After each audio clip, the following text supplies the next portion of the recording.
Good afternoon students. आज हमने Google meet में न्यूट्रलाइजेशन के बारे में पढ़ा था।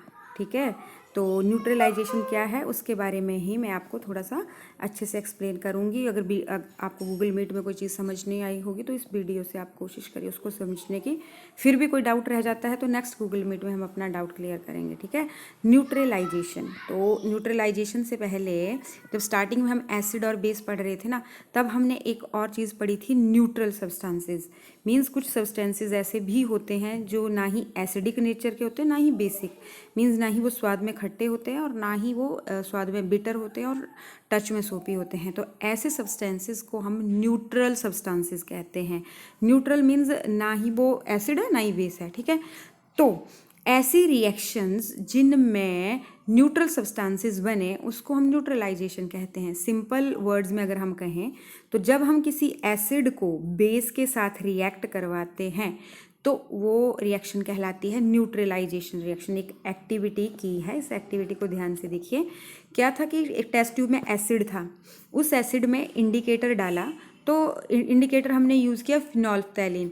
अब फिनोल्फ्थैलीन से कुछ भी नहीं हुआ उसमें, वो बिल्कुल simple, no colour is there, कोई चेंज नहीं हुआ एसिड में।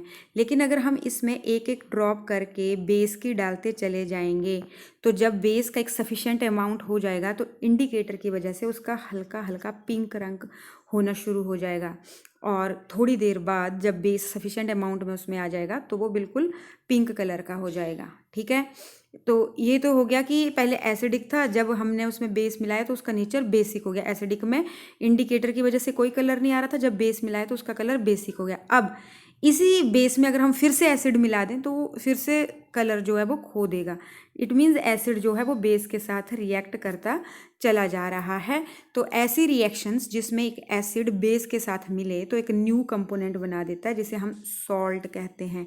ठीक है, and such reactions are known as neutralization reaction. In neutralization reaction a new substance is formed called salt. Means the reaction between acid and base is known as neutralization and उसमें क्या होता है, salt is formed, water is produced and heat is evolved. अगर chemical form में इसको लिखना हो तो हम लिख सकते हैं acid plus base is equal to और formation of salt water and heat is evolved. ठीक है, इसको और अच्छे से समझने की कोशिश करते हैं। Neutralization means reaction between acid and base, and when both acid and base mixes with each other they cancel the effect of each other. Now the solution is neither acidic nor basic. ठीक है, a new component is formed after acid and base and that is salt. salt बन जाएगा, acid और base की वजह से क्या बन जाएगा, सॉल्ट बन जाएगा।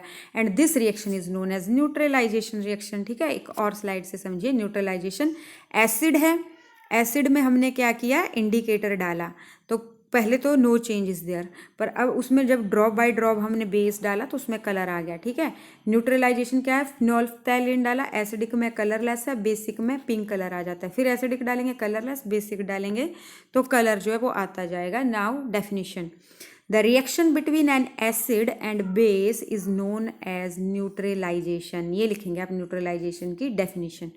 salt and water are produced in this process while evolution of with the evolution of heat निकलेगी उसमें। ठीक है, अगर आप टेस्ट ट्यूब को टच करेंगे ना उस टाइम पे तो वो गर्म होगी। एक एसिड मतलब जैसे लेमन जूस में मान लो हमने बेकिंग सोडा डाल दिया तो अगर आप टेस्ट ट्यूब हाथ में पकड़िए तो आपको थोड़ी सी गर्म लगना शुरू हो जाएगी क्योंकि हीट निकलेगी ऐसे प्रोसेस में। ठीक है, और एसिड और बेस जो उसमें मिलाए तो जो नई चीज़ बनी ना वो एसिडिक रही ना बेसिक, वो नई चीज़ बन गई जिसे हम सॉल्ट कहते हैं।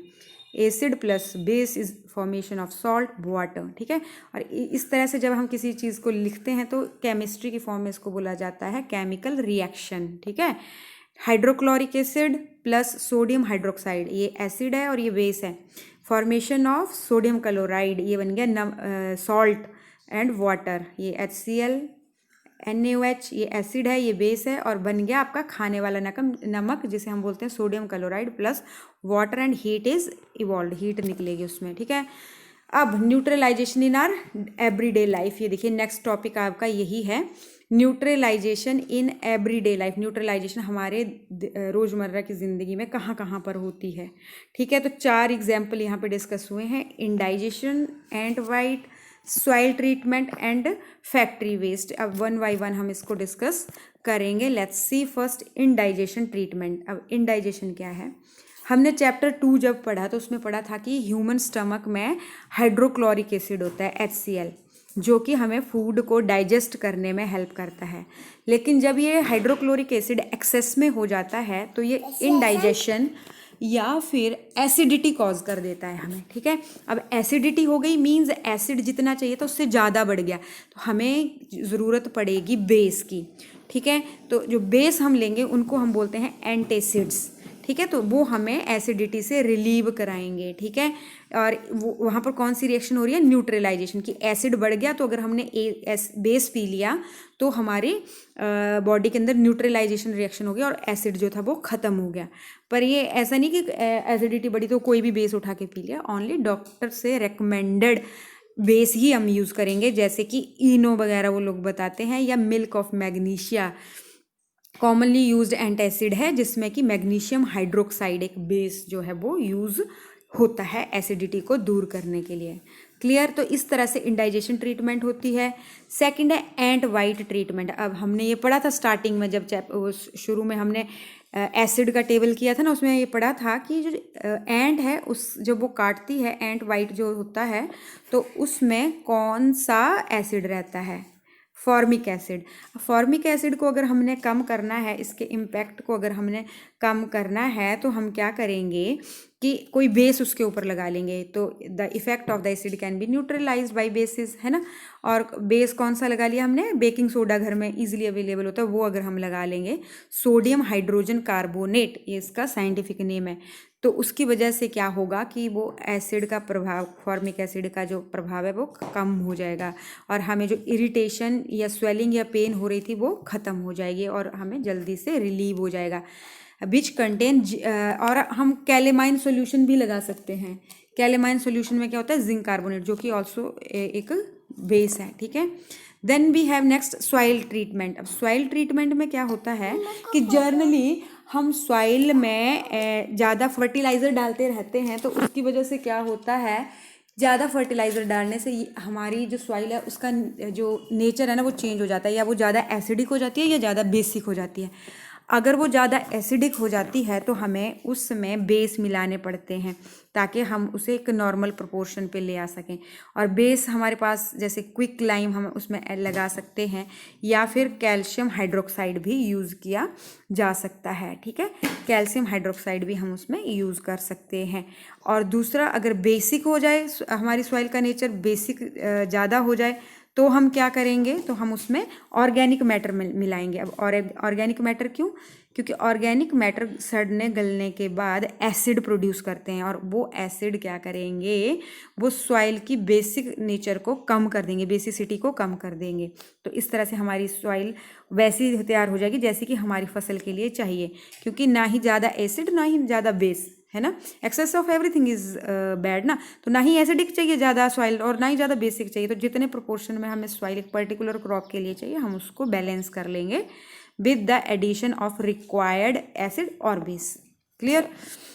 Then factory waste. जनरली जो फैक्ट्रीज से वेस्ट निकलता है that contain lot of acids, उसमें बहुत सारा एसिड होता है, and if they are allowed to flow into water bodies the acid will kill fish. तो इसकी वजह से क्या होगा, अगर हम उस जो फैक्ट्री वेस्ट है उसको डाल देते हैं, अगर हम सीधा पानी में छोड़ देते हैं, नदियों में या सॉइल पे छोड़ देते हैं और ज़मीन पे छोड़ देते हैं, तो क्या होगा, वो नाजुक जो डेलिकेट ऑर्गेनिजम्स हैं उनको किल कर देंगे। जैसे पानी में फ़िश है तो फ़िश को मार देंगे, या फिर ज़मीन पे फेंक रहे हैं तो ज़मीन पे अगर कोई डेलिकेट पौधे या जानवर है तो वो तो मरेंगे, साथ में वो परकोलेट भी होता है, मतलब रिस के ज़मीन के पानी में भी मिल जाता है, जो हमारे लिए भी हार्मफुल है।